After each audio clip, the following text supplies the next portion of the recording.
Status क्या था जो जब सुबह से अरविंद ने खाली ड्रामाबाजी, किया केजरीवाल साहब ने, तो उन्होंने क्या क्या किया? निश्चित तौर पर ये मेरे हाथ में ये पेपर है, आप देख लीजिए। जी। घर खाली किया अरविंद केजरीवाल जी ने। 4 अक्टूबर को उसकी चाबी पीडब्ल्यूडी को दी गई, एनओसी मिला, नो ड्यूज की सारी एनओसी ली गई। उसके बाद वो घर से निकल गए, घर से चले गए। उसके बाद पीडब्ल्यूडी ने वो चाबी जो नई हमारी मुख्यमंत्री आतिशी जी उनको दिया। अब आतिशी जी को घर से बाहर निकाला जा रहा है। मैं तो ये पूछना चाहता पीडब्ल्यूडी हूं, विभाग तो आप ही की सरकार में आता है, तो आप ही का विभाग आप ही की मंत्री के, मुख्यमंत्री के खिलाफ हो गया, आप नहीं, ये कह रहे हैं? हास्यास्पद तो यही है कि एक बार पीडब्ल्यूडी चाबी दे देती है मुख्यमंत्री को, और मुख्यमंत्री को फिर मुख्यमंत्री निवास से बाहर निकाल के उनका सामान फेंका जाता है। भारतीय जनता पार्टी ने एक एजेंडा बनाया और दिल्ली के महामहिम एलजी साहब ने उस एजेंडे में भारतीय जनता पार्टी को के साथ शामिल होकर मुख्यमंत्री का सामान घर से बाहर निकाल के फेंक दिया। एक बात देखिए, इसके पीछे साजिश क्या है। भारतीय पीडब्ल्यूडी ने जनता, सामान फेंका, एलजी साहब कहां से आ गए इसमें? अरे एलजी साहब ने फेंकवाया है अच्छा, सुमित भाई, एलजी साहब नहीं तो फेंकवाया, एलजी ठीक है। साहब के आदेश पर ही फेंका गया सामान। आरपी सिंह साहब, आतिशी जी का सामान एलजी साहब के आदेश पर, आरपी सिंह साहब, मतलब बीजेपी हिंदुस्तान के के इशारे अंदर, पर एलजी काम कर रहे हैं और वो ये बंगला खाली कराया। सुमित भाई, आरपी सिंह, हिंदुस्तान के अंदर शायद ये पहली बार हुआ होगा कि एक चुने हुए ठीक है, मुख्यमंत्री का सामान आरपी सिंह को बोलने LG देते। के कहने आरपी पर सिंह बीजेपी के प्रवक्ता हमारे साथ हैं। आरपी सिंह, आपका वर्जन। इससे ज्यादा शर्मनाक लोग अभी यादव खान साहब कुछ ने भी नहीं एक हो सकता। चिट्ठी दिखाई जिसमें उन्होंने हैंडिंग ओवर की चिट्ठी दिखाई कि उनको उन्होंने हैंड ओवर किया बंगला पीडब्ल्यूडी। ऐसे ही दूसरी चिट्ठी भी होती है कि ये बंगला आपको, हाँ देख लीजिए यादव खान, देख लीजिए, मैं तो आप ही की बात कर रहा हूँ। एक चिट्ठी दूसरी भी होती है जो होती है कि अलॉटमेंट की लेटर, वो अलॉटमेंट लेटर भी दिखा दें, होगी ना इनके पास। सीएम साहब को बंगला अलॉट हो गया, ये हाथ बंगला आपके कंगन लिए तो आरसी के। आदिल खान साहब, अलॉटमेंट की चिट्ठी है तो दिखाइए। नहीं, ये इस पे लिखा हुआ है कि पीडब्ल्यूडी ने हैंडओवर किया था सीएम को चाबी, वही तो मैं दिखा रहा हूं। अब चूंकि आरपी सिंह जी हमारे बड़े भाई हैं, ये पढ़े लिखे हैं, लेकिन जो इनको बताया जाता है भारतीय जनता पार्टी का झूठ, टीवी पर बैठ के वही तो परोसेंगे। दिक्कत यह भारतीय जनता पार्टी के साथ कि वो बैक डोर से मुख्यमंत्री आवास पर कब्जा करना चाहती है। ठीक है। भारतीय जनता पार्टी पिछले 27 साल से अरे दिल्ली के सत्ता ये से इल्जाम, बाहर है। आदिल भाई, और लेट अब आरपी वो Singh back respond to door से दिस। मुख्यमंत्री निवास आपने पर बड़ा ही इल्जाम लगा दिया। करती है। आदिल साहब, जब सुन लेते हैं आरपी सिंह को भी। आरपी सिंह जी।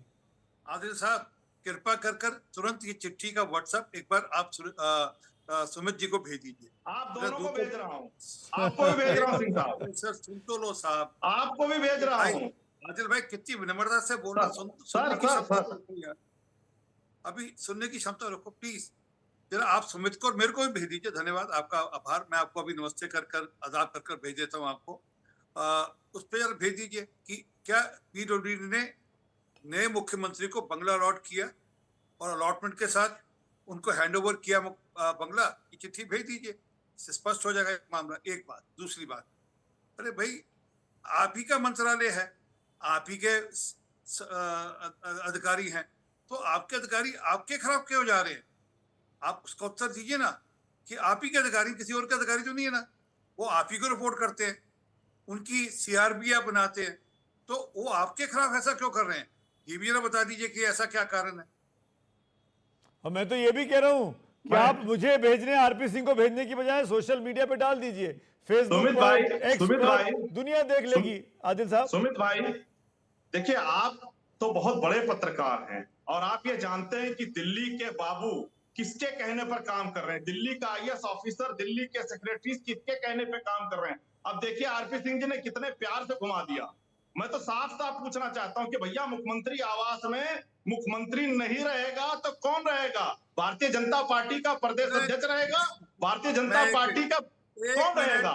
आरपी सिंह जी आप जी, आरपी सिंह जी बोलिए। मुख्यमंत्री आवास में ये कहा जा रहा है कि बीजेपी अपने लोगों को वहां रखना चाहती है।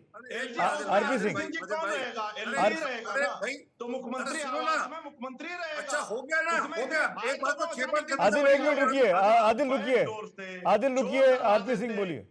थोड़ा पानी पी लो आदिल भाई, थोड़ा पानी पी लो। आरपी सिंह बोलिए, आरपी सिंह बोलिए, भारतीय जनता पार्टी के लोगों को पिलाएगी। आरपी सिंह बोलिए, अपना जवाब दीजिए। आरपी सिंह, आदिल भाई एक मिनट।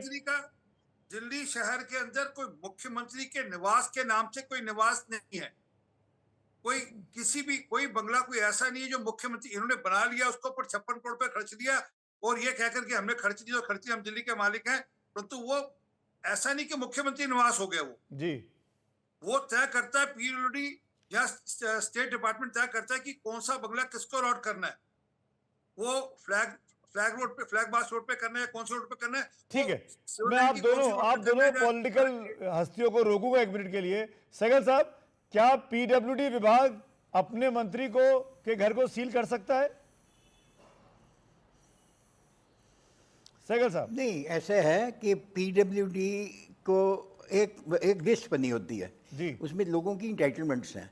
अगर ये टाइप 7 है और चीफ मिनिस्टर की इंटाइटलमेंट टाइप 7 है और हो सकता है किसी और की भी इंटाइटलमेंट 7 हो, तो दोनों को कंसिडर किया जाएगा। जहाँ तक मुझे ख्याल आ रहा है कि और शायद चीफ सेक्रेटरी या एडिशनल ये कई ऑफिसर्स ऐसे हैं जिनकी यही इंटाइटलमेंट होगी दिल्ली गवर्नमेंट में। अगर किसी की एप्लीकेशन पहले से पेंडिंग है तो डिसीजन देनी पड़ेगी ना, फैसला देना पड़ेगा कि उसको अलॉट की जाए कि नहीं। ये याद रखिए कि ये जो अकोमोडेशन है केजरीवाल साहब से पहले ये चीफ सेक्रेटरी के पास थी, चीफ सेक्रेटरी के पास कई साल रही।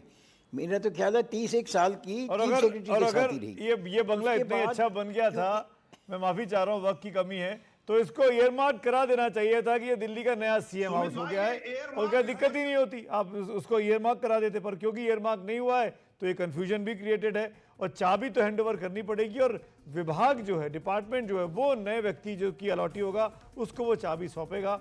चाबी सौंपी गई या नहीं सौंपी गई, ये एक बड़ा सवाल इस पूरी कंट्रोवर्सी में बना हुआ है।